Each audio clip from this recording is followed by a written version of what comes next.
Assalamu alaikum wa rahmatullahi wa barakatuh, and welcome to In the Company of Scholars. When we meet with some of your favorite scholars and some of your favorite speakers. And today we have very, very special guests to all of you, our viewers. Assalamu alaikum wa rahmatullahi wa barakatuhu. May the peace, the blessings, and the mercy of Allah be upon you. And thank you for joining us. And Sheikh Yusuf, as always, it's a pleasure to have you. And this time we do have a very special guest, our teacher, father, and beloved brother as well, Dr. Ja'far Sheikh Idris. Dr. Ja'far, thank you for being with us. Jazakumullah khairan. Alaikum assalam wa rahmatullahi wa barakatuh. And Sheikh, for someone who has been in the field of da'wah for all your life, I can say the past few decades, you have indeed observed the change that took place, let's say the challenges of da'wah in earlier days versus the challenges of da'wah in today's world. I was wondering if you can shed some light on this. Yes. Of course, any da'iyah who continues to do da'wah for some time is bound to pass through different kinds of challenges. I am going to share with you just a few of them from my own experience.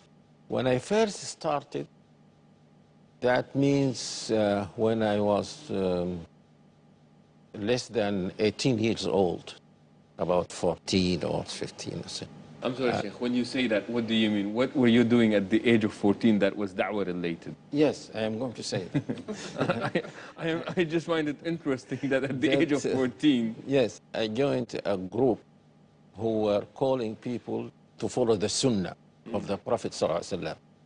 And this means that they were against many of the inventions and deviations that were popular and still perhaps popular among the Muslims, and that was especially in the Sudan and in the town which I lived. So that was the first challenge. So when I joined them and wanted to be active with them in this, I had to study, read some of the books that they gave us, very short, like pamphlets or so, to make da'wah and to be able to answer questions when someone asked me. And among the people who asked me and challenged me was my father and my mother. So that was the first challenge I made. Then... I'm sorry, Sheikh, before you leave that point. And I'm thinking that this is not the position that you took, was not a very popular position. No, it wasn't. It wasn't. People were very much opposed to this group. In fact... Including family members. Including family. Some of them, they used to beat some of these members of this group, beat them up and so on.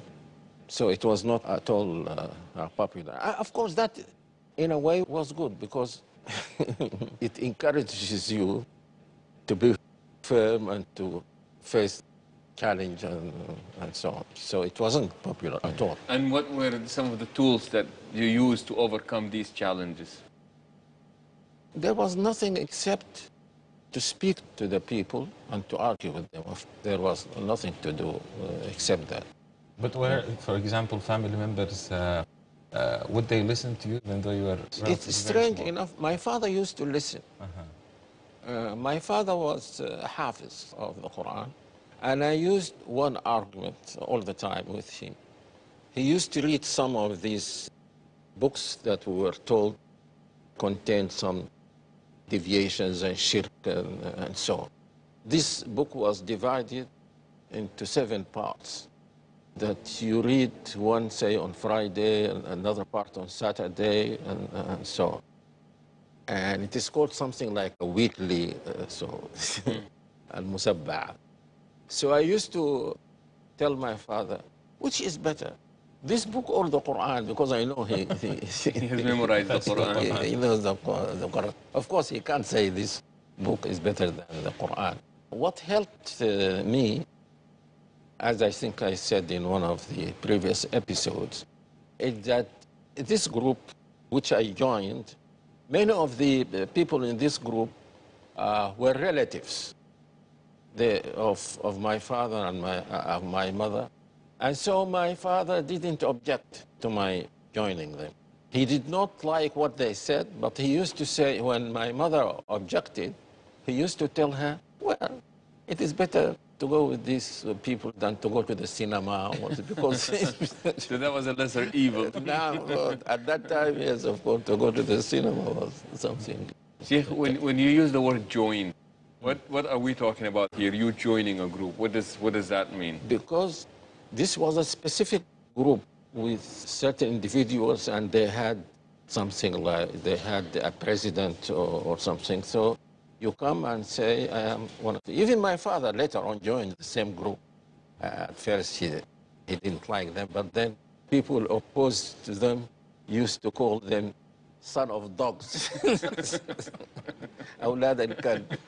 And someone told me, the leader of this group at the Sudan level was, told me, this I didn't know that, but he told me that when your father decided to join our group, he came to the people who were opposed to us and said, do you know that last night I joined the group of the son of dogs? So that was the first challenge. Maybe we can move a little bit. And when you became 18 years old or so, maybe high school or so, and we're sure that the challenges that you faced were different than the challenges you faced when you first joined that group and you were a teenager. This is what I was going to say. And I came, perhaps as I said in one of the previous episodes, I came to school very late because of an accident that I had. So when I went to high school, I was already about 18 years old. Usually students are very much younger than that. But so the main challenge there was communism. And because that was the challenge, you had, just as you did in the first challenge, to go and read books about shirk, so on, and sunnah. Now, you had to read books about communism. We started reading some communist books, very simple ones, and replies to communism. So that was the second challenge. This was also a great challenge, especially on the intellectual level. At the first level, there was no intellectual challenge because we knew very well that these people deviated and the Quran says this, the Quran says that. But when someone comes, even he might be your colleague, and says, you believe in God? What is the proof that God exists? And then the thing that they concentrated on was economics, because, as you know, the thing that attracts people to communism is not atheism also. There's nothing attractive about atheism. But when someone comes and tells you the political system, political and economic injustice and so on. Sheikh, if we can hold on to that thought, we will take a short break and we will be right back, so please do stay tuned.